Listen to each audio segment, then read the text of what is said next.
All right, here we go, Ruby. I love Grace. Love the character. She's so hardcore. How much fun was it to get to play the villain again? Or maybe, hey, maybe you don't see her as the villain at all. Yeah, that's a good question. I actually don't see her necessarily as a villain. I think that people watching it might hear me say that and say, "Well, hold on a second. Some of the things that she does are absolutely atrocious. How could that not be a bad guy?" And I understand that she does some absolutely deplorable things, but she is doing her job, and she works for a sort of military company that kind of is like a private contractor for whether it be politicians or conglomerates or whatever businesses that hire this group of people to make their jobs easier. And in this particular case, we're hired to, pay off these communities and villages to leave so that we can have oil and gas pipelines run through their villages.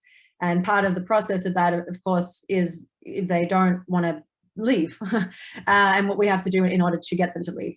So there's definitely aspects where it seems cut and dry with cat, mouse, good, bad. But as you go through the film and understand the levels of like psychopathy and what they're doing as a job and who hires who and what it really is about, is I think it's a little more complicated than that. The first still I saw from the film, it was Tom and Grace face to face, bloodied, battered. It was it hooked me right away. So, how much fun was it to work with Sam on those scenes, especially those action scenes? It's so much fun. Sam and I had so much fun. I love him so much. And it's funny that first photo of us where we're almost like face, we're almost like lip to lip. We'd always end up rolling down the hill and ending up in the spot, and we'd rehearse that, and we did a lot of stunt training for it. And every time we got there, we were like, do we kiss? Do we just kiss now? Because it was so intimate. Like we had such chemistry, like on screen, off screen. But when we were doing these fighting and it's so close quarters, and I'm on him and I'm jumping out of trees and we're upside down and he's flipping me, and we did all of this ourselves. He's an amazing, great when it comes to stunts and action. I mean, we had stunt doubles also, but mostly it was him and I. And every time we landed close together, it was just, did we do it? We might have. But we wanted to do it also just to like mess with the director and everyone behind the cameras, because they were miles away so that you couldn't see them. And I was like, we should just kiss just to freak them out. That would have been great. That would have been great. But that's one of the cool things about Grace, though. Actually, it's not just a physical thing. It's not just a muscle thing.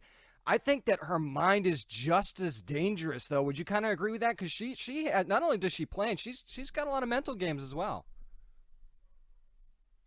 Yeah, and that comes with being on the psychopathy spectrum and being a psychopath, is that what happens naturally. And we had Andy McNabb, who obviously is a producer on this and wrote the book and other books like The Good Psychopath, which is a great read. Is he would teach us about how it is to have that and to be like that and think like that. And a lot of it is when you come into fight, flight, and freeze. As humans, human nature, our heart rate speeds up, we might get a bit sweaty, our brain starts to race, we're trying to make decisions based on 100 things that are just noise.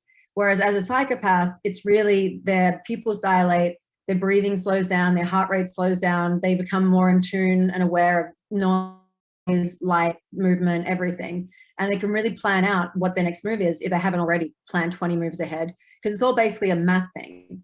It's like, okay, there's a 20% chance of this happening, 10% chance of that, 80% chance that this is the through way.